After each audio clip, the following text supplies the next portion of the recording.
Hello friends, எல்லோரும் எப்படி இருக்கீங்க? எல்லோரும் நல்லா இருக்கீங்களா? எல்லாருமே ஹாப்பின்னு நல்லா என்ஜாய் பண்ணியிருப்பீங்கள்ல. இப்போ ஸ்கூல் ஸ்டார்ட் ஆகிடுச்சு. எல்லாருமே புது ஷூ, புது சாக்ஸ், புது பேக் எல்லாமே வாங்கியிருப்பீங்கள்ல. ஏசப்பா நம்மளுக்கு எல்லாமே புதுசாக தான் தருவாங்க. இன்னைக்குள்ள தலைப்பு எல்லாமே புதுசு டாப்பிக்கில் ஒரு கதை பார்ப்போமா? ரமேஷ்னு ஒரு அண்ணன் 8ஆம் படிச்சுட்டு இருந்தாங்க. அவங்க வீட்டில் ரொம்பவே கஷ்டம். அவங்க அம்மா எப்போவுமே சோகமாக தான் இருப்பாங்க. அவங்க வீட்டில் சந்தோஷமே இல்லை. அவங்க பழைய சாப்பாடு தான் சாப்பிடுவாங்க. அவங்க வீட்டில் பழைய ட்ரெஸ் தான் போடுவாங்க. அவங்க வீட்டில் இருக்கிற பாத்திரம் எல்லாமே பழசாக தான் இருக்கும், உடஞ்சதாக தான் இருக்கும். ஒரு நாள் ரமேஷ் அண்ணன் வீட்டுக்கிட்டக்க சண்டே கிளாஸ் நடந்திருக்கு. அங்கே அந்த அண்ணனே போய் உட்காந்தாங்க. அப்போ சண்டே கிளாஸ் அண்ணே சொன்னாங்களாம், நீ மட்டும் ஏசப்பாட்ட ஒப்பு கொடுத்தனா எல்லாமே புதுசாக மாற்றிடுவாங்க அப்படின்னு சொன்னாங்களாம். ரமேஷ் அண்ணன் அதை கேட்டு ஏசப்பாட்ட ப்ரேயர் பண்ணாங்களாம். ப்ரேயர் பண்ணிட்டு ஏசப்பாட்ட ஒப்பு கொடுத்துட்டாங்களாம். சண்டே கிளாஸ் முடிஞ்சோடனே அந்த அண்ணன் ரொம்ப ஹாப்பியாக இருந்தாங்களாம். சண்டே கிளாஸ் முடிஞ்ச பிறகு பென்சில் பாக்ஸ், பென்சில், புது இரேசர், புது ஷார்ப்னர் எல்லாமே கொடுத்தாங்களாம். அந்த எனக்கு அதுதான் ஃபர்ஸ்ட் டைம் கிடச்ச புதுசாக. அந்த அண்ணன் வீட்டுக்கு வந்த பிறகு பார்த்தாங்களாம், அவங்க வீட்டில் இருக்கிற எல்லாமே புதுசாக இருந்துச்சான்.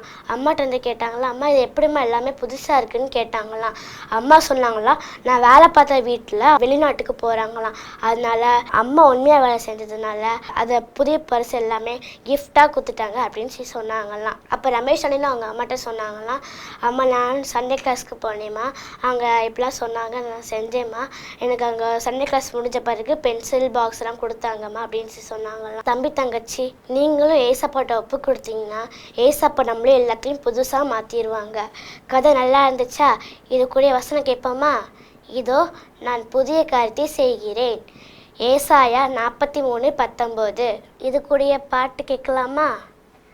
எல்லாம் புதிதாயின, என் இயேசு என்னில் வந்ததால் பாவம் சாபம் நீக்கி புதிய வாழ்க்கை தந்து ஆசீர்வாதமை மாற்றினாரே.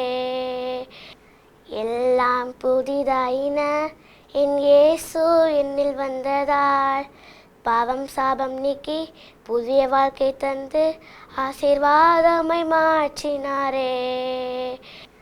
எல்லாம் புதிதாயின, என் இயேசு என்னில் வந்ததால் பாவம் சாபம் நீக்கி புதிய வாழ்க்கை தந்து ஆசீர்வாதமை மாற்றினாரே.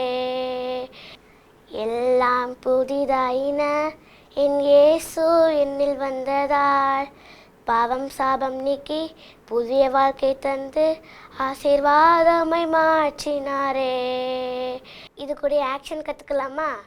எல்லாம் புதிதாயின, என் இயேசு என்னில் வந்ததால் பாவம் சாபம் நீக்கி புதிய வாழ்க்கை தந்து ஆசீர்வாதமை மாற்றினாரே.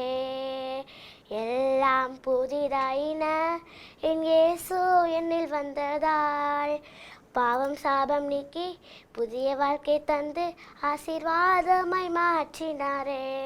லல்லல்லல்லல்லா லல்லல்லல்லல்லா லல்லல்லல்லல்லா. பாட்டோடைய ஆக்ஷன் நல்லா இருந்ததா? அடுத்த வாரம் சந்திக்கிறேன். பாய்.